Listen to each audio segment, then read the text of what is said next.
Good morning to Didi Hamann. Didi, a very good morning to you. Morning, Didi. Good morning, Ali. Morning, Andy. Didi, thanks for joining us, mate. Andy and I, we're just sitting here. Obviously, we think it's an awful lot of money, but we also find it a little bit strange, or we can't work out why the terms were agreed with Liverpool, and then all of a sudden the player when I say changes his mind, it looks as though that he's picked Chelsea over Liverpool.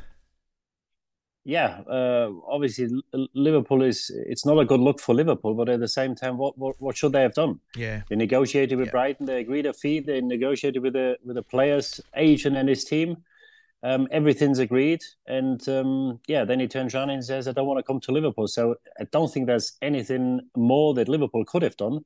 And as Andy mentioned before, a lot of the players when they have their first club in the north, they used to stay in the north.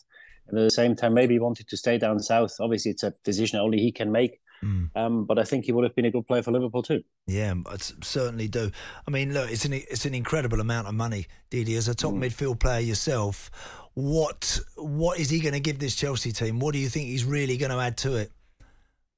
Well, watching them yesterday, I'm not too sure, because yesterday for large parts they dominated midfield, and Gallagher had a quiet start. I think he was outstanding yesterday, and so was Enzo. So I'm not too sure where he'll fit in there. I'm sure he'll find a place. So, this is probably an area. If Lavia goes as well, I'm not too sure whether they need all these players. I think Liverpool could have done with them, because we saw yesterday that they got overpowered a little bit for parts of the game. And Liverpool certainly needs a bit more steel in centre midfield. Yep. What did you think of the game yesterday, the Liverpool performance? And obviously there's a fair bit of reaction to Mo Salah when he was substituted late on. He looked like he was really, really disappointed, which happens, we know. But what did you make of all that? Well, I think they played well. Started really well. Bit unfortunate that Salah is an inch offside for the second goal.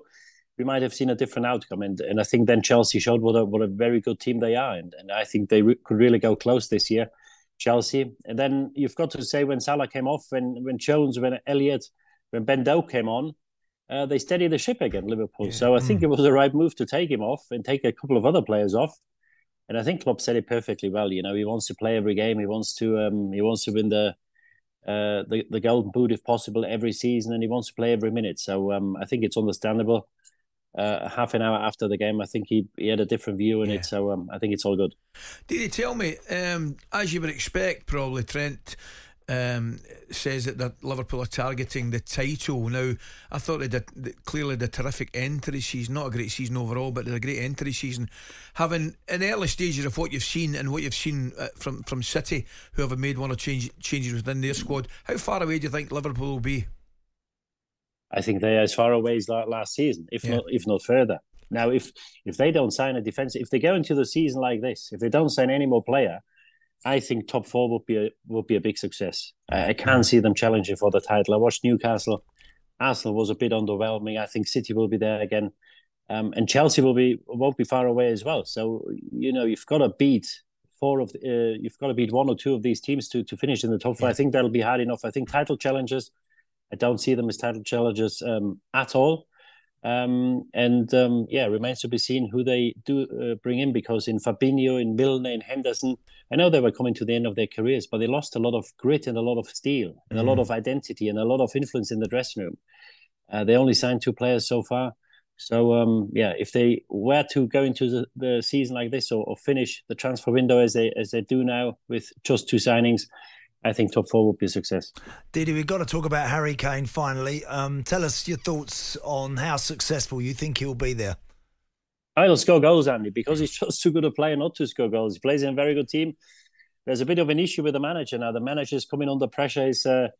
His record since he came to the club is not too good. Out of 13 games, he lost 5. They lost the Super Cup on Saturday. It was a bit of an anticlimax. Yeah. Because I've been at the game. I've never seen so many excited Munich fans, because they saw a lot of big players in Munich, but I've never seen them as excited as they were on Saturday. And then it was all a bit of an anticlimax. He came on when they were 2-0 down. They lost the game 3-0.